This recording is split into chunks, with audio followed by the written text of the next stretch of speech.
In our previous classes, you have learnt about the nouns, the personal pronouns, and today you will be learning about verbs.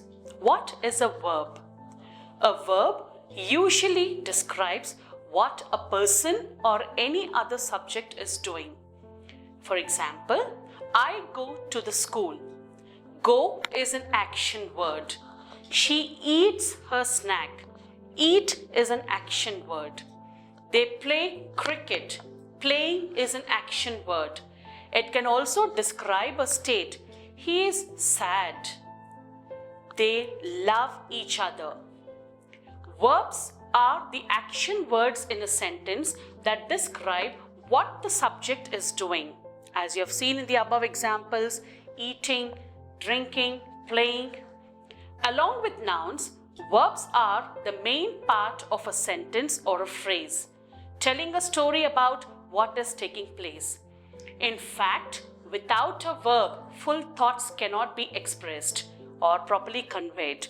And even the simplest sentence, such as Maria sings, have one verb. Actually, a verb can be a sentence by itself with the subject in most cases you implied, such as sing, eat, drive, sit, go. All these are the instructions which are in the verb forms. How do you recognize a verb in a sentence?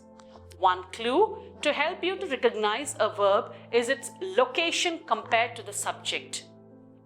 Verbs almost always come after the noun or a pronoun. These nouns and pronouns are referred to as the subject. The verb thought comes after the noun Jack. So the action, Jack was thinking. The thinking is the verb.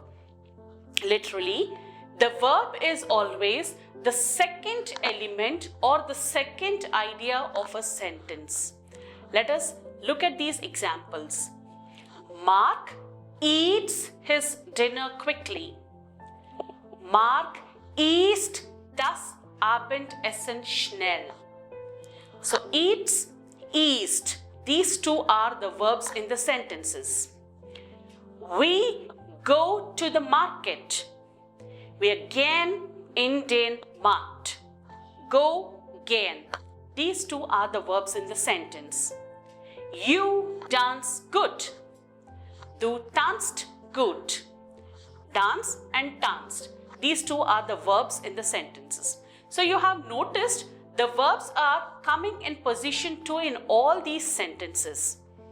Now let us look at the verbs in English before we jump on to German. In English, verbs take no endings except for the third person singular. That is he, she, it in the present tense. So you would say, for example, if I take the verb to go. So I say I go, you go, he goes, she goes, it goes, we go, you go and they go. Apart from the third person, he, she or it, where s is added,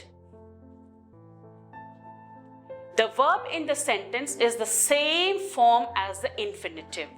Infinitive means the full verb. That is the basic form of the verb as it is listed in the dictionary or the glossary. The verb formation. German has more endings for verbs in the present tense than English. You take the stem of the verb and then add the required ending. What is a stem? The stem is the form of the infinitive without the en ending or n ending. That is, literally, most of the German verbs end with an en ending. For example, kommen, wohnen, hören, all these are the verbs which take en ending at the end. So, once we remove this en ending from the verb, the remaining part of the verb which is left is called as stem verb. So the whole verb is termed as infinitive verb. Along with the en ending, it is termed as infinitive or the whole verb. the ending en is removed, then the remaining part of the verb is called as the stem verb or the stem verb. Let us now know what is conjugation. Conjugation is changing the verb's form to express a different person, number, tense, aspect or a gender. In order to communicate in more than one tone, verbs must be conjugated. To conjugate something is to change the verb's form to express a different meaning.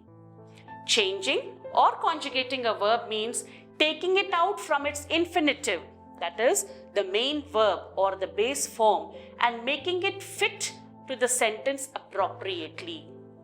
For example, if I have to say, I go, it cannot be I to go. The main verb is to go. If I have to say I go, I will remove the to. The main verb is to go. The to is removed and only go it is attached with I. How do you conjugate a verb? It's simple, of course complicated.